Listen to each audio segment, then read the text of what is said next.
Safety is job one on any construction site.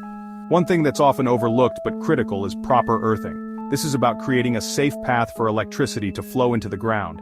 Without it, you're risking serious dangers, even death. We're talking fires, shocks, damage to equipment. No one wants that.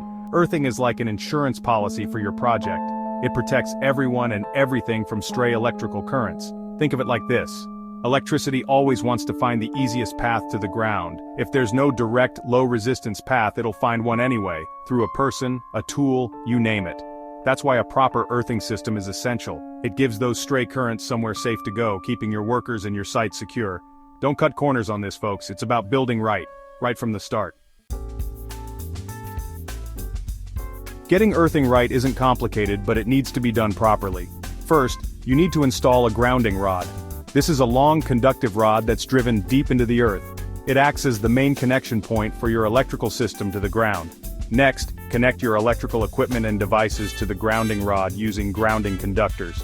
These are heavy-duty wires that provide a low-resistance path for electricity to flow. Think of them as the highways for stray currents to reach the ground safely. Regular inspections are key.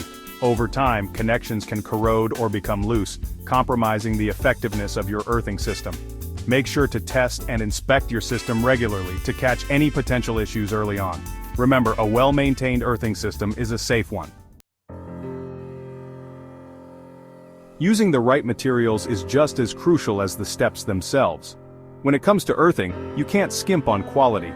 Always use materials that meet or exceed industry standards and local codes. This isn't the place for shortcuts. Opt for copper or galvanized steel grounding rods. These materials are excellent conductors and resist corrosion, ensuring a long-lasting and reliable connection to the earth. Similarly, use appropriate grounding conductors made of copper or aluminum. Remember, using substandard materials is like building your house on sand. It might look okay at first, but it won't stand the test of time and could lead to disastrous consequences. Invest in quality materials for a robust and safe earthing system.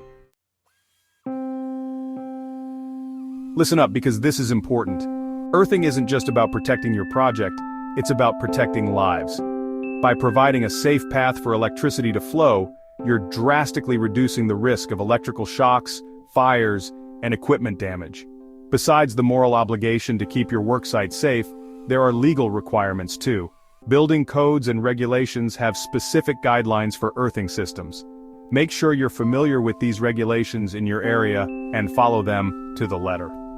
Remember, safety isn't just a box to tick, it's an ongoing responsibility. Regularly inspect your earthing system, use the right materials, and follow the rules. By doing so, you're creating a safe and secure work environment for everyone.